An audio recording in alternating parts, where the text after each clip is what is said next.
Hi everyone, welcome back to another video. I have kind of been a little bit behind on videos lately, so sorry for a little bit of absence. I was going well with the two videos and then I just haven't been able to catch up with editing. So what I'm going to do for this video is just piece together a few things that I've been up to in the garden. Another reason why there's been a lack of videos is just because we've been so busy in the garden, actually just working on a few different projects that I'll share throughout this video. So it's kind of just going to be a mix of different clips that I have taken over the last few weeks of what we have been up to in the garden. There's lots going on at the moment and I'll definitely be doing a garden tour very soon because there's lots changing as I feel like the days are getting longer, things are growing a lot quicker now, and even I feel just like in the last few days we've had a bit of warmer weather and I've definitely noticed growth with a lot of plants in the garden. So I'll probably do a voiceover for this video just to chat you through a few different things that we've been working on. But if you do enjoy seeing these kind of garden with me vlogs and what's happening in our garden, then make sure to give this video a like and subscribe for lots more gardening and flower farming content. The flower farm is definitely waking up at the moment and I can see some flowers right now, so I'll definitely be sharing that in an upcoming garden tour because I am so excited to be having flowers again and to start making some bouquets again. So I've got a few jobs that I need to get done this afternoon, so you'll see that throughout this video. But yeah, I really hope you enjoy today's video. So the first job that I was working on during the week was just getting some more plants in the ground. Every few days I'm trying to just get on top of planting some seedlings, and I created a little bit of a no-dig bed here in the cottage garden. This area was previously very weedy and just a little bit too hard to deal with, so I popped some cardboard down. I then laid a few centimeters of some potting mix and some mulch on top, and it is pretty much ready to be planted in. I have some extra cabbages that I didn't manage to plant the other week, so I'm adding those into this section here. And it's really simple to plant through cardboard. All you want to do is just make sure that you dig a little hole and you pierce the cardboard to get down to the native soil layer, and then you can plant your seedlings in. I've done this so many times before and it really does help to keep the weeds down, to just not have as much weed pressure. So I really love this method when I don't really feel like weeding a bed. I just lay some cardboard down, potting mix and mulch on top. In this area I'm planting a mix of red acre cabbage and golden acre cabbage and a few early Jersey Wakefield. It's definitely a little late to be getting these in the ground, but you know, I'm not doing things on a perfect schedule this year. I'm just trying to do what I can going through this pregnancy and just listening to my body, making sure that I'm not overworking myself, but I do want to have some seedlings in the ground to grow some food. So these ones are quite close to the house, so I can monitor them quite well in terms of any cabbage moth butterfly that I might attract towards these brassicas, because I have started to see a few of these pop up in the garden and flutter around. So I'm just making sure to check on these seedlings every few days to make sure there's no caterpillars or any eggs, and just brush them off the plants. I'm also selecting a shady area to plant some silver beet. This is a seedling of a ruby red silver beet and I love these so much. I love having some kind of greens always in the garden, and silver beet grows really well for us. So I'm planting this behind the rosemary next to one of my roses and a parsley plant, and I think it'll be really happy there as the weather warms up. I'm also going to give all of these seedlings a good feed with some worm fertilizer. I just dilute this in a watering can and feed my plants. I usually like to do this once a week. I like to do something called Fertilizer Friday. So usually every Friday I will make sure to have a batch of fertilizer ready and then choose some plants in the garden to give a feed to. I also have a lavender hedge on one of the sides of the property, and I have just been doing little bits here and there to keep on top of the flower farm and always have some kind of flowers that I'm growing. I'm really not upping my production too much this year, but I do like to dry flowers every now and again to give as presents and gifts. This is probably going to be some Christmas presents that'll come out this year too of some of my family, but I just like to, this is a very nice calm job to do when I'm not really feeling like being too physical in the garden but still want to be outside. I'll just go harvest some lavender and strip the leaves off the stems and hang these up to dry. I absolutely love lavender so much, and I love having it stored in my garage just to dry. It makes the place smell so amazing, and it's just a really nice gift that I can prep for all of my Christmas presents, or to maybe sell at any markets that I might do in the coming months.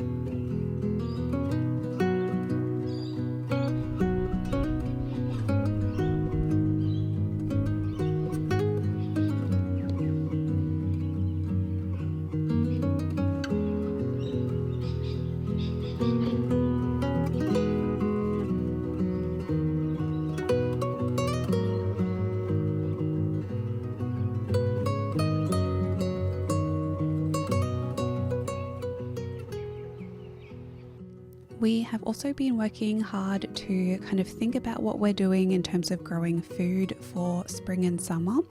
And this area down the back of the flower farm, which has all been tarped at the moment just to keep the weeds down, is probably where we're going to be planting a lot of food. So Scott and I have just been planning this out, and we've started to amend the beds down here. We picked up some horse manure the other day, and we're just going to be laying that on one of the beds to then break down. It was definitely not as broken down as we had hoped, but it'll be fine because we're not going to be planting in this for at least another 2 months or so. So we're just spreading out some horse manure to make sure that we have a good amount of organic matter. It was really stinky, so I gave up pretty quickly, and Scott ended up spreading this on the beds, but we're going to do this on the 3 beds that we have down here. They're about 8 meters long, and I'm hoping that we will be growing some really great food down here. I'm very excited to get all of my spring and summer seedlings going. When we're ready to plant, we'll probably add a little bit more compost and mulch onto the top of these beds. I've also been making sure to add nutrients in the lower section of the garden, and this is where we're probably going to be growing our corn and pumpkins. I have a few compost bins at the moment, but one of them is very, very full and the other one is ready to be emptied. So I've actually been burying a lot of my food scraps directly into the ground where I know that I'm going to have some hungry crops and that I need more organic matter. I used to do this all the time and I had fantastic results. I know that my grandparents did this, and I know a lot of people bury food scraps in the ground to just have an immediate source of organic matter to a specific area. I will still be composting a lot of our food scraps and things like that, but just while my compost bins are very full and they've kind of had a bit of a vinegar fly problem, which is just, I've been feeding the compost bins too much nitrogen. I've just been burying a trench in the garden and just putting our food scraps in that, and these will break down very quickly over time. I've also noticed that there hasn't been as much worm activity down at this area, so this is going to really boost that. And it's also just going to help with our clay soils, because we do have very heavy soil that it's just very difficult to work with. So me digging a trench here and then covering it back up, while I'm disturbing the soil slightly, after a while it's going to settle and the worms can do their thing, and it's just going to be a lot easier to plant into. Also, the crops that will be growing here, like corn and pumpkin and watermelon, they will really appreciate this, because there's going to be so much good organic matter in this area, and it's completely free, so I don't have to be buying fertilizers or anything like that. I do just make sure to cover it all up to make sure that bandicoots don't dig and eat all the food scraps. And I've also been adding some buckets of weeds that I had sitting in some water, just in a few buckets, and you can see, yeah, more food scraps. So it is hopefully going to be a very productive area full of worm activity to feed our plants. One of the main challenges we've had this last week has been incredible wind gusts that we've been having, and you can see here that unfortunately one of the acacia trees fell down. It actually fell the best way it could. It didn't fall on the shed or many plants at all, so we were pretty lucky. Acacias like this, they really don't last that long anyway. They're a pioneer species, and to be honest, Scott and I knew that this was probably going to come down pretty quickly and pretty soon, and I woke up one day trying to understand what was different about the garden and didn't even realize that the tree had come down until I walked down and was faced with this. So this is what we've been dealing with throughout the week, just working through cleaning up this area. And while a lot of people might think that this is a problem and something that can be quite annoying, I've been trying to reframe my frame of mind about what's happened here with this tree and actually use it as a solution to some other problems that we're having. So one of those things was I needed some more mulch. So I have been cutting back all of the leaves from the tree and using that as mulch on a lot of our trees and perennial plants. You can see here I've just been mulching a viburnum, and that saved me. I didn't have to buy any mulch then. This is going to be fantastic to protect our soils, and it'll break down over time and just add more nitrogen back into the soil. We also don't have a chainsaw or anything like that, so we've just been using hand tools to deal with this tree, and that's been a really good workout to keep fit. I've just been, doing some of the smaller jobs, and Scott has been hand sawing the tree back so that we'll use the larger branches and things like that to make some bean structures or something for the garden. And yeah, you can see here I've just been mulching and mulching lots of different areas of the garden, including this hydrangea, which I really needed some mulch for, and I know it is going to love all of this organic matter.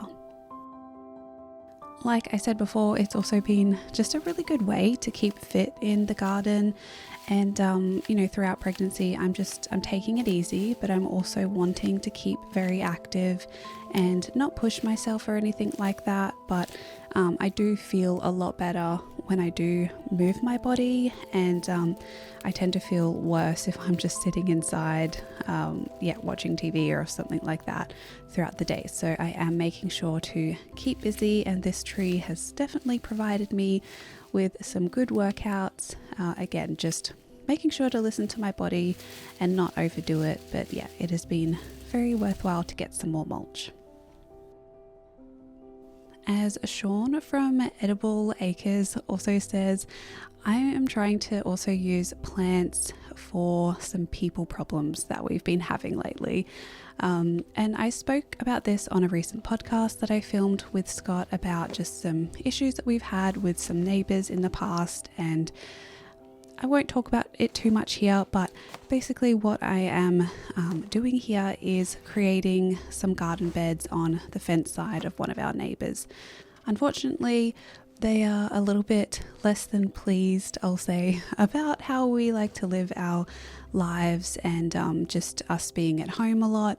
And yeah, if you want to know more about that, then you can head over to the Peas and Quiet podcast, and I share the story over there with Scott. But I am trying to build up a bit of a garden over there. So I'm trying to just use potted plants. Here I'm planting up a lemon balm, which will be okay in the shade. So I've been trying to think of plants that are shade tolerant, but will also kind of be really nice and bushy and grow large, so that I can have something nice to look at over the fence instead of a frown, basically. Quoting Sean again from Edible Acres. I love his channel, you have to go check it out. But you saw before I was using some cardboard and then some of those acacia leaves just to smother the grass, and we're going to be getting in a big load of mulch where we're going to be mulching around a lot of pots that we have over there, and I'm just using all of the spare pots in the garden that I have, filling them up with native soil and different plants to have a bit of a feature over there. It'll also just provide a little bit more privacy for us, particularly if we want to have our baby outside just walking around in the garden. It'll be really nice just to have a little bit more plants on that side of the fence. And so that's what I've also been working on, is really just trying to build up a garden, doing a little bit each day to plant things like a pelargonium that I had before, and here I was planting some more feverfew in pots. This is going to just look really beautiful over that area, and yeah, just create a little bit more of a privacy screen. I am very excited to see how this garden is going to develop. Again, we are going to be covering all of this with some mulch. I have some westringas planted in here, which are going to hedge up nicely, and the bottom layers of the acacia and then some native soil is just kind of like the initial layer. It's kind of like a no-dig bed, but we are going to be adding a lot of mulch to this area just to create that little bit more of some privacy that we have been wanting, and I think it'll just be good for everyone. So yeah, I'm very excited for this garden to evolve.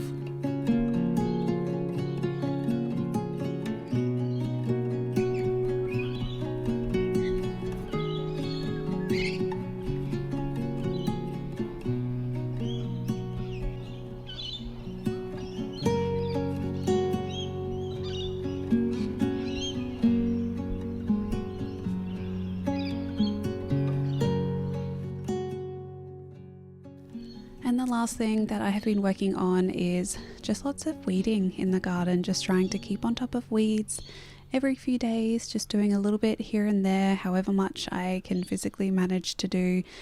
This area I'm probably going to be planting some tomatoes in here, so I just wanted to get on top of the weeds.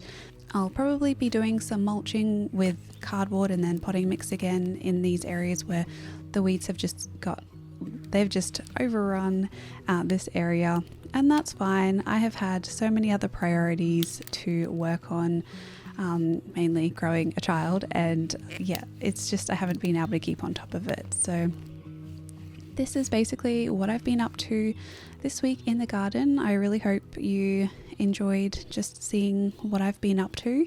Again, I do have a podcast called the Peas and Quiet podcast if you would like to check that out, where I do a lot more long form content of what we get up to in the gardens and the flower farm and moving, and we've just done a really exciting episode sharing some news of what's next for us.